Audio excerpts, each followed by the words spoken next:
You're always following a voice, and you can usually find it without looking very far.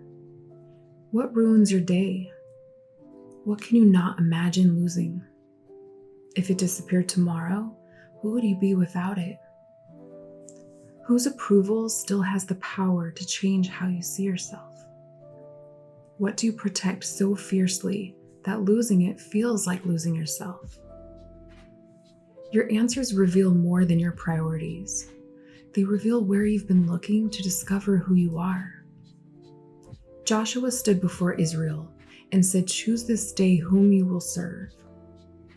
He wasn't introducing worship, he was exposing it. Every heart already belongs to something. The question was never whether Israel would serve. The question was who would receive the throne. Approval whispers, if enough people choose you, you'll finally belong. Success insists just a little higher, and then you'll finally matter. Money promises you'll finally be safe. Control argues, if you can predict everything, nothing can hurt you. Comfort asks, why risk obedience when you can stay comfortable? None of these begin as enemies. They become rulers the moment they begin defining your identity, your peace, or your direction. Every false king makes the same promise. Give me your trust, and I'll become what only God can be. That's why they eventually demand your obedience.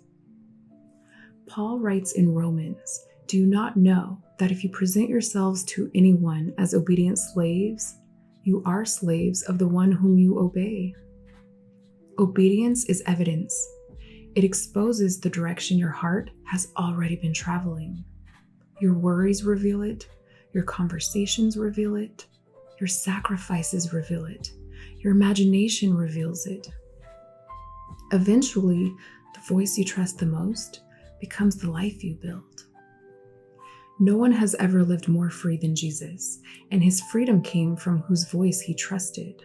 Why could he sleep through a storm? Why could he wash Judas's feet? Why didn't the crowds inflate him? Why didn't Pilate intimidate him? Why did the cross never change his purpose? Every moment tried to hand Jesus a different identity. The crowds wanted to make him king. Satan tempted him to prove himself. The religious leaders called him a blasphemer. Pilate treated him like a criminal. The cross declared him defeated. The Father had already called him son. The answer never changed. I seek not my own will, but the will of him who sent me. The Father occupied his throne. Nothing outside of Jesus had the permission to tell him who he was.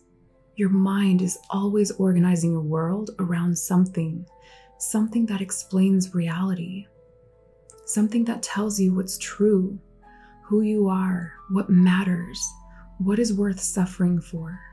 That's why worship isn't something a few religious people do. It's what every human heart naturally does.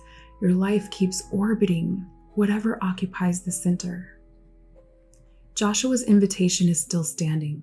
Choose this day whom you will serve. You aren't deciding whether you'll serve something. You're deciding who deserves your service. The throne of your heart has never been empty. It isn't waiting for a king. It already has one. Every day something is speaking. Every day something is defining you.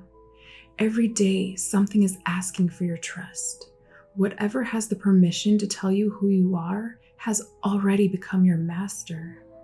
Freedom isn't found by removing every master. Freedom begins when the rightful king occupies the throne.